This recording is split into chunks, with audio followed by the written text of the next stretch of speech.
Next working note number 3,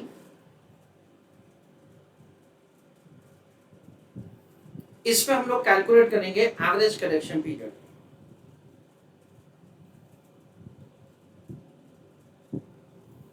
उसका calculation कैसे होगा friends, 12 months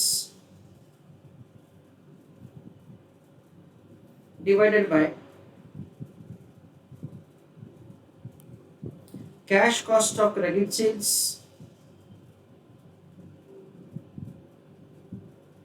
multiplied with the debtors।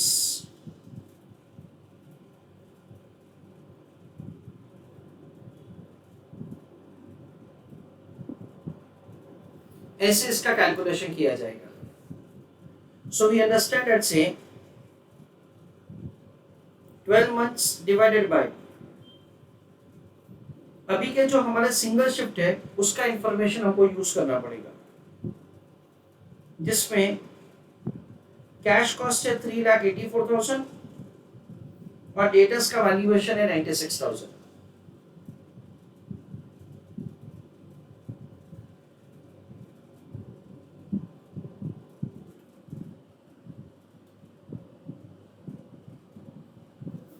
So average collection period will be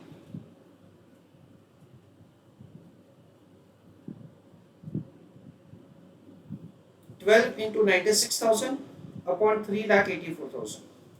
That comes to 3 months.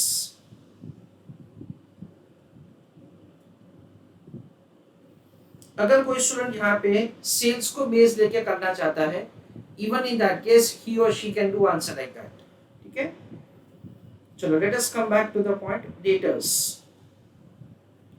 हमारा नया cash cost of the goods sold कितना है, 595,200। So here we understand it is 595,200 divided by 12 months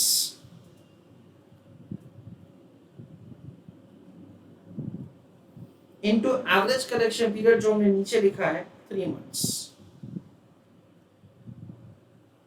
So 595,200 into 3 divided by 12, that comes to 148,800। That is the way we will make the computation of the debtors। उसके बाद creditors for raw material, same formula, annual credit purchase divided by 12 months into average payment period। Again हम लोगों को यहाँ पे ऐसा समझना है कि जिस साल में हम लोग हमारा डबल शिफ्ट कर रहे हैं ना, वो साल के लिए नहीं, पर उसके बाद के ईयर के लिए हम लोग हमारा वर्किंग कैपिटल फाइंड कर रहे हैं। So over a long period of time हमारा वर्किंग कैपिटल का रिक्वायरमेंट क्या होगा वो हमको कंप्यूट करना है। इसलिए कंजम्पशन लिया जाएगा 259,200। So here it is 259,200 divided by 12 months into average collection period जो कि है 2 महीना। So 259,200 divided by 6, that is 43,200।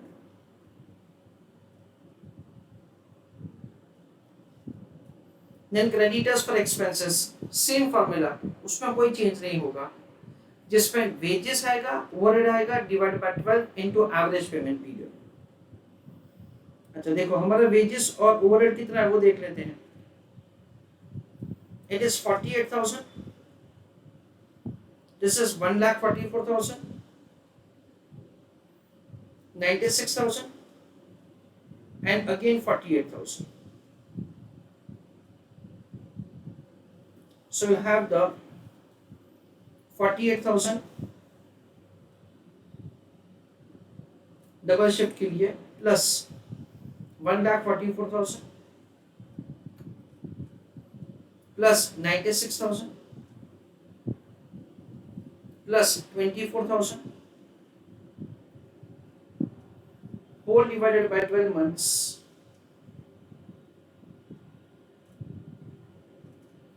into 0.5 month।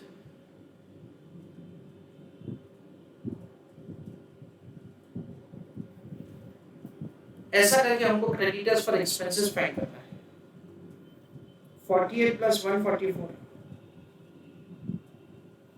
Plus 96 plus 24 तो आ जाएगा 3,12,000 डिवाइडेड बाय 12 मंथ्स तो एक महीने का आ जाएगा इंटू 0.5 यानी क्रेडिट पीरियड है हाफ मंथ सो 13,000। ऐसा करके हमारा क्रेडिटर्स पर एक्सपेंसेस आएगा। Now the only information which is yet to be incorporated is WIP stock. उसके लिए हमको पहले क्या करना पड़ेगा, WIP होल्डिंग पीरियड फाइंड करना पड़ेगा। So let us heading calculation of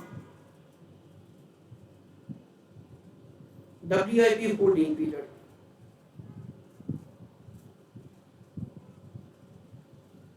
Let us see that उसका कैलकुलेशन कैसे किया जाएगा। 12 months upon prime cost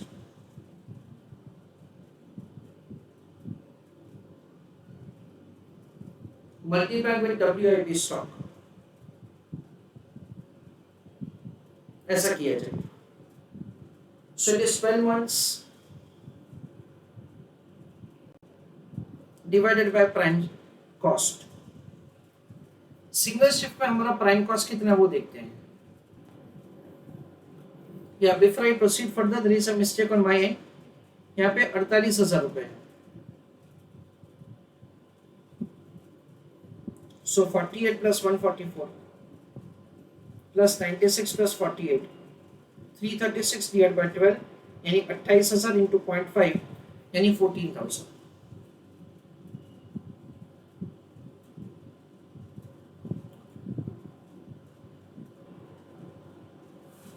तो फ्रेंड्स सिंगल शिफ्ट में हमारा प्राइम कॉस्ट है 2,64,000। फर्दर हमारा WIP का स्टॉक है 22,000। So the prime cost is 2,64,000 और ये है 22,000 रुपए। So the WIP holding period is 12 into 22,000 upon 2,64,000. It comes to 1 month.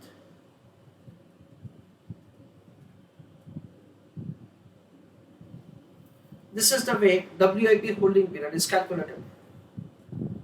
उसके ऊपर से हमको WIP का स्टॉक कैलकुलेट करना है। कैसे किया जाएगा उसके लिए मुझे थोड़ा सा आपको समझाना पड़ेगा। एंड टू एक्सप्लेन दैट मैं कुछ एग्जांपल्स लेता हूँ। लेट अस से दैट से आपका पूरा का पूरा कोर्स खत्म हो गया है फाइनेंशियल मैनेजमेंट का और आप ऐसा सोच रहे हो दैट से let me do the revision of the financial management.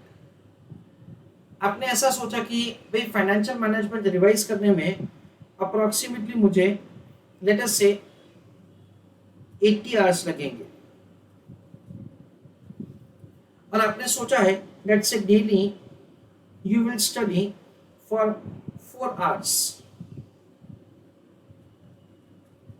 Daily you will study for 4 hours. I want you to tell me that say अगर आप हर रोज के 4 घंटे पढ़ने वाले हैं और आपको FM खत्म करने में 80 घंटे लगने वाले हैं, then in that case you need to study for how many days? We understand that say हमको फाइनेंशियल मैनेजमेंट आपका जो फेवरेट सब्जेक्ट है वो खत्म करने में 20 डेज लगेगा। कंसीडरिंग दिस ना सपोज कि आप जब रिवीजन शुरू करते हो ना उसके पहले ही आप सोचते हो कि नहीं यार 4 आवर्स तो बहुत कम हो जाएगा, let me study for 8 hours a day, ऐसा आप सोचते हो। Then in that case what do you think कि आपको FM कंप्लीट करने में कितने नंबर ऑफ आवर्स लगेंगे? वी अंडरस्टैंड दैट से आपको 10 दिन लगेंगे। If at all you study for more number of hours, then in that case, आपका जो time for completion of the work is say going to get reduced और आपका 10 दिन में FM खत्म हो जाएगा, ऐसा हम लोग समझते हैं। Now friends, आप technically समझो कि raw material का holding period जो है वो क्या बताता है? raw material का holding period ये बताता है that say for how many days we keep the inventory in the godown before it is issued for production। जैसे कि हमने ऐसा डिसाइड किया है कि हमारा फिनिश गुड्स का होल्डिंग पीरियड होगा 3 महीना। एकदम गौर से सुनो मैं क्या बोलने वाला हूं। वी अंडरस्टैंड दैट से हमारे पूरे साल का पहले ऐसा था कि हम लोग 24,000 नंबर ऑफ यूनिट्स प्रोड्यूस करके सेल करते थे, डिवाइडेड बाय 12 एक महीने का आ जाएगा कितना 2,000 नंबर ऑफ यूनिट्स इनटू 3, यानी हम लोग पहले कितना रखते थे 6,000 नंबर ऑफ यूनिट्स गोडाउन में रखते थे फॉर एग्जांपल। अभी हमने क्या सोचा, अभी हमने ऐसा सोचा है दैट से we will be working on the double shift, उसके बावजूद भी हमारा जो रॉ मटेरियल का होल्डिंग पीरियड है वो चेंज नहीं होता है, तो 48,000 number of units divide by 12, यानी हमारा मंथली कंजम्पशन हो गया 4,000 number of units. Raw material का होल्डिंग पीरियड तो 3 महीना ही है, so now we are going to keep the stock of 12,000 number of units. Cost per unit हमको पता है कि इट इज 5 रुपी 40 पैसे, सो वी अंडरस्टैंड दैट से ये 12,000 number of units into 5.4, this is the way stock of raw material is found. यानी क्या होता है कि रॉ मटेरियल का जो होल्डिंग पीरियड है ना वो हम खुद डिसाइड करते हैं। फिनिश गुड्स का होल्डिंग पीरियड में कुछ ऐसा ही है फ्रेंड्स, जैसे कि देखो 72,000 rupees was the stock of the finished goods that we were maintaining, cost per unit कितना है 16 रुपए है, so you can use your calculator and you can understand like this 72,000 rupees divided by 16, यानी पहले हम लोग क्या रखते थे 4,500 नंबर ऑफ यूनिट्स गोडाउन में रखते थे, पर अभी क्या करेंगे 4,500 के बदले उसका double 9,000 number of units godown में रखेंगे, और उसका कॉस्ट पर यूनिट हमने ऑलरेडी फाइंड करके रखा है, इट इज 12.4। तो देखो 9,000 नंबर ऑफ यूनिट्स इनटू 12.4, ऐसा करके भी हम लोग आंसर ला सकते हैं। Same way with the datas, like that so we can do it। यानी हम लोग ऐसा समझते हैं टेक्निकली कि रॉ मटेरियल का होल्डिंग पीरियड हम लोग कुछ डिसाइड करते हैं, फिनिश गुड्स का होल्डिंग पीरियड हम लोग कुछ डिसाइड करते हैं, देन एवरेज कलेक्शन पीरियड वो भी हम लोग डिसाइड करते हैं, एवरेज पेमेंट पीरियड जो हमको सप्लायर देता है, average payment period for expenses वो लोग हम डिसाइड करते हैं, पर WIP होल्डिंग पीरियड में ऐसा नहीं होता है। WIP होल्डिंग पीरियड थोड़ा सा यूनिक है, कैसे वो मैं आपको समझाता हूँ। 1 month I am taking approximately 30 days, we understand that say अभी के लिए ऐसा है कि 30 दिन में हमारा प्रोडक्शन होता है, हर रोज हम लोग कितने नंबर ऑफ आवर्स के लिए काम करते हैं, हर रोज हम लोग 8 नंबर ऑफ आवर्स के लिए काम करते हैं, सो वी अंडरस्टैंड दैट से हमारा प्रोडक्शन साइकिल कितना है 240 घंटे का है, यानी पूरा का पूरा काम करने में हमको 240 घंटे लगते हैं। If at all we work on the double shift, then in that case what will happen, we understand कि हम लोग एक दिन में 8 घंटे की जगह अभी हम लोग 16 घंटे काम करेंगे। ये जो टोटल टाइम पीरियड होता है से टू प्रोड्यूस द प्रोडक्ट वो तो सेम ही रहेगा, that is not going to change, है ना। जो प्रोसेसिंग का टाइम है वो तो सेम ही रहेगा। तो पहले जो हमारा 30 डेज में प्रोडक्शन होता था वो उसकी जगह अभी हम लोग ऐसा समझते हैं कि वो 15 दिन में ही हो जाएगा। We understand that over here, so the production would be completed in 15 days only. कैसे 240 number of hours divided by 16। यानी मैं क्या कहना चाहता हूँ फ्रेंड्स आपको, मैं ऐसा कहना चाहता हूँ जब हम लोग डबल शिफ्ट वर्किंग में शिफ्ट होंगे, जब हम लोग डबल शिफ्ट में काम करेंगे तो हमारा WIP होल्डिंग पीरियड जो अभी 1 महीना है वो हाफ मंथ हो जाएगा। देखो हमारा प्राइम कॉस्ट कितना है, हमारा प्राइम कॉस्ट है 451,200। सो यहाँ पे क्या करेंगे friends, prime cost divided by 12 months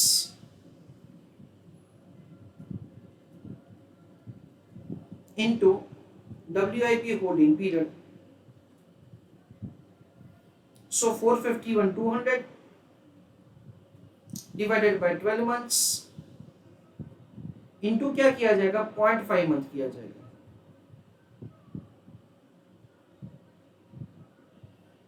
This is the way we are required to make the computation of the WIP stock, and that comes to 18,800। ऐसा हम लोग समझते हैं। दूसरा हम लोग कुछ ऐसा समझ सकते हैं logically, we understand something like this, कि पहले क्या होता होगा कि हम लोग मंडे काम करते थे, ट्यूसडे काम करते थे, वेडनेसडे काम करते थे, थर्सडे, फ्राइडे, लाइक दैट से हम लोग सैटरडे, ऐसा हम लोग काम करते थे। For example A, B, C, D, E, F and so on. अभी हमने क्या डबल शिफ्ट में काम करना शुरू किया है। तो क्या हुआ होगा, मंडे को ए काम किया, दूसरी शिफ्ट में बी काम किया, ट्यूसडे सुबह सी काम किया, ट्यूसडे की सेकेंड शिफ्ट में डी काम किया, ई काम, एफ काम एंड सो ऑन। यानी जो हमको पहले 30 दिन लगते थे पूरे काम करने में, वो भी हाफ 15 दिन ही लगते हैं, ऐसा हम लोग समझते हैं। This is the way, so we have an understanding that say the WIP holding period will reduce to half, and this is the way the working capital is required to be found. तो भी simple है, double shift का working capital कैसे find होगा, 64,800 plus 18,800 plus 1,11,600 plus 148,800 minus 43,200 minus 14,000. That is the way the working capital comes to 286,800.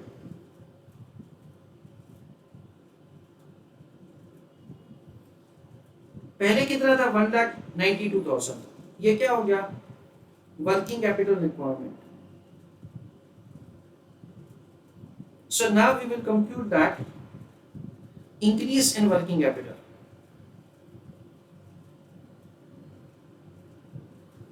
कितना होगा, 286,800 minus 1,92,000.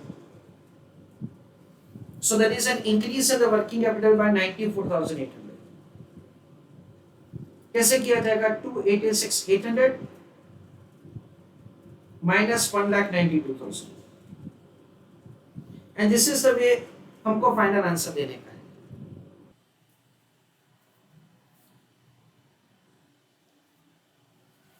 Please write down a note.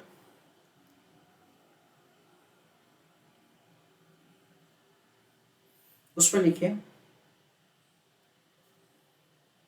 In case of WIP valuation, comma,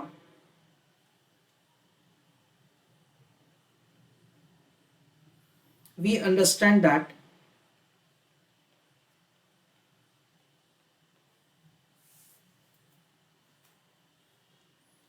WIP holding period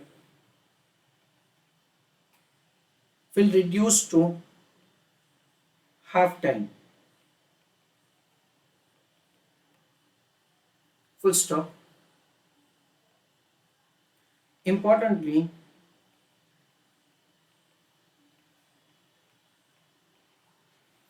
total processing time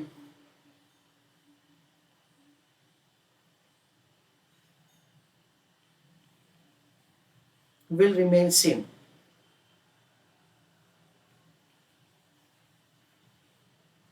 But since the company will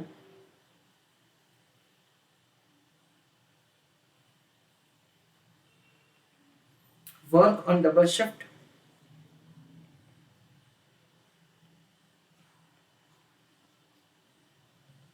comma,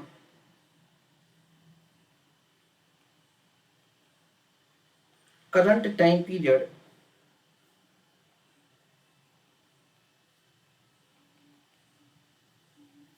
of production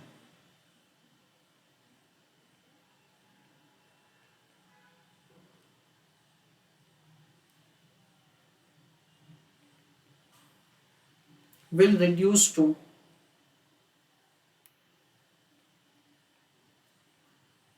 half. Full stop. So final summary of the entire answer. The first working note is calculating the number of units that we are currently producing and selling. then it will increase to double number of units, that is 48,000. Calculating the total cost for the single shift working and for double shift working. Importantly, in that, variable cost per unit will be kept constant and total fixed cost will be kept constant. Calculation of the working capital for the single shift and for double shift. Single shift working is extremely simple. Just be careful that the data are valued say using the cost, क्योंकि जो data का value हमको question में दिया जाता है वो sales value पे दिया जाता है. एग्जिस्टिंग में हमने किया वैसा का वैसा हमने न्यू में किया है. This is what we have done, जिसमें रॉ मटेरियल का होल्डिंग पीरियड सेम रहेगा उसके लिए एक वर्किंग नोट बना दिया. फिनिश गुड्स का होल्डिंग पीरियड सेम रहेगा उसके लिए भी वापस सेम वर्किंग नोट बना दिया. Average collection period same process. Average payment period for creditors and for expenses वो हमको क्वेश्चन में दे रखा है. WIP का स्टॉक का वैल्यूएशन सबसे इंपॉर्टेंट वर्किंग है यहाँ पे, जिसमें यहाँ पे WIP होल्डिंग पीरियड लिया जाएगा 0.50. फिर दोनों का डिफरेंस करके हमको increase in the working capital find करना है. This is the way we are required to make the computation of the working capital requirement for the new level. उसको एग्जिस्टिंग के साथ कंपेयर करके हमको इंक्रीज का कैलकुलेशन करना है. ऐसा कोई भी नोट लिखने का एग्जाम में जरूरत नहीं है. This is not a kind of answer, it is only for the purpose of understanding. One more thing that's I want to tell you is that यहाँ पे हमको जो डबल शिफ्ट का हम लोग वर्किंग कर रहे हैं, इन दैट हम लोग नंबर ऑफ यूनिट्स के बेस से भी कर सकते हैं, जो मैंने आपको यहाँ पे बताया. अगर आप वैसा करना चाहो तो भी कर सकते हो. सिर्फ आपको WIP के नंबर ऑफ यूनिट्स सेम रखने पड़ेंगे क्योंकि वो डबल नहीं होंगे. बाकी सब में क्या होगा, नंबर ऑफ यूनिट्स डबल हो जाएगा पर WIP में वो डबल नहीं होंगे. The reason for that is that से जो भी नंबर ऑफ यूनिट्स प्रोसेस में रहेंगे ना वो प्रोसेस में तो सेम ही रहेंगे, इस वजह से.